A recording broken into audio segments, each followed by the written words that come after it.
მაესტრო. ვა, კახა. როგორ ძანდა? გამეხარდა შეინახო. მეც. ხოდა ცოტა შორიდან დავიწყო. პროფესია მუსიკალური განათლება გაქვთ თქვენ? მაინც და მაინც ნუ გამაწითლებ. დავიწყე მზადება. ჩავაბარე კონსერვატორიაში. ახლა როგორ ჩავაბარე, რა იყო, ვინ მებრძოდა, ვინ რატო არ მებრძოდა, თუ რაღაცა. სხვა თემა. ეს თემა, სხვა თემა. აი ესე მოხდა რა, ესე მოხდა. და მოხდა ის, რასაც პრინციპში ამ დონეზე არ ველოდი. სიმღერა არ უნდა დაიწეროს იმისათვის, რომ კლავირი შეიქმნას და თვლაში მოგემატოს. სიმღერა უნდა მოხდეს ადამიანის სულში, გულში.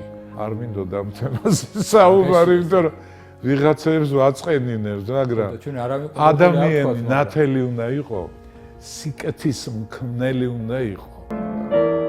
რა იქნებოდა სიცოცხლე ჩვენი სიყვარული რომ ყოფილიყო